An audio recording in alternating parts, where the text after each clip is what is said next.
할렐루야. 사랑하는 대강의 가족 여러분, 오늘 하루도 하나님의 말씀과 동행하는 삶이 되길 소망합니다. 오늘 함께 나눌 하나님의 말씀은 빌립보서 2장 25절 말씀입니다.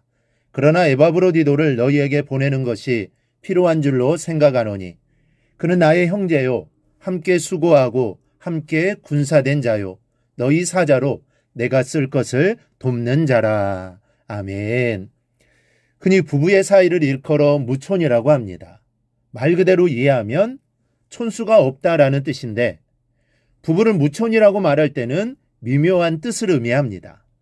서로의 관계가 좋을 때는 너무 사랑해서 촌수를 따질 수 없다는 뜻이지만, 두 사람의 사랑이 식어져 사늘하게 돌아설 때는 촌수가 없는 남남이란 뜻으로 쓰기도 하는 것이 부부는 무촌이라는 말입니다.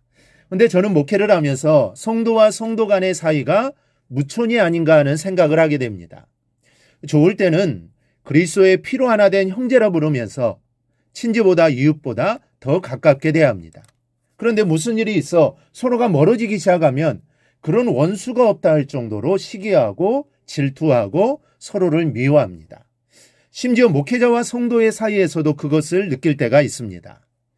목회자를 부모보다 더 귀하게 섬기다가도 한순간 돌아서면 그렇게 냉정할 수가 없습니다. 그래서 성도와 성도의 사이가 어떠한 것인지를 우리는 잘 알아야 합니다. 그래야 교회 안의 인간관계에서 실망하거나 낙심하지 않게 되는 것입니다. 오늘 본문은 바울이 에바브로디도를 빌립보 교회에 돌려보내면서 그와의 관계를 표현한 대목입니다. 먼저 성도 간의 관계는 형제입니다. 바울은 에바브로디도를 나의 형제라고 표현합니다. 우리도 서로를 향하여 형제라 부르고 또 자매라 부릅니다. 참으로 좋은 말인데, 과연 우리가 바울이 에바브로디도를 형제라 말하는 것처럼 서로를 깊이 사랑하는지는 다시 한번 깊이 생각하며 자신을 살펴보아야 합니다. 어느 교회 중등부 선생님이 학생들을 앉혀놓고는 이렇게 질문했습니다. 우리가 낮과 밤을 어떻게 알 수 있을까? 아이들이 고개를 숙이고 킥킥댑니다. 해가 뜨면 낮이고 달이 뜨면 밤인 것을 그것도 질문이냐고 생각을 한 것이죠. 아이들이 장난으로 대답을 했습니다. 저 멀리 있는 동물이 개인지 고양인지 구분이 가면 낮이고 구분이 가지 않으면 밤입니다. 이 교회 밖에 서 있는 장로님의 벗겨진 머리가 광채가 나면 낮이고 빛을 잃으면 밤입니다. 아이들의 대답에 한바탕 배꼽을 쥐고 웃은 다음 그 선생님이 정색을 하고 아이들에게 이렇게 말했답니다. 여러분, 서로 옆에 앉은 짝의 얼굴을 바라보세요. 옆사람이 낯선 사람이 아니라 친밀한 내 형제요 자매라고 생각되면 우리가 낮에 있는 것이고, 형제 자매로 볼 수 없다면 우리는 밤에 있는 것입니다. 여러분, 소중한 교훈입니다. 우리가 서로를 정말 친형제요 자매로 볼 수 있을 때 우리는 빛이신 하나님의 자녀로 낮과 같은 삶을 살아가게 될 것입니다. 입술로만 형제자매라 부르는 것은 소용이 없습니다.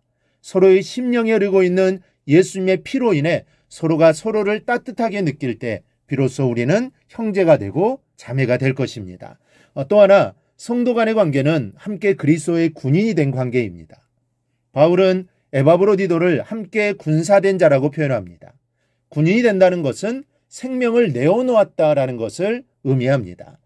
군인은 전쟁을 위해 있는 것입니다.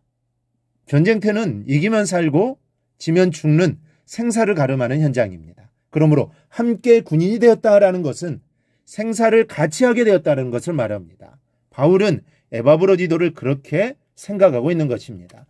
군대에서는 한 사람이 잘못하면 그 또래의 동기들이 매도 기합도 함께 받습니다. 이 공소부대를 제대한 어느 목사님께 들은 얘기인데, 그 목사님이 1등병 시절에 동기 한 녀석이 애인이 면회 와서 외박을 나갔다가 규대 시간을 어기고 늦게 들어왔답니다.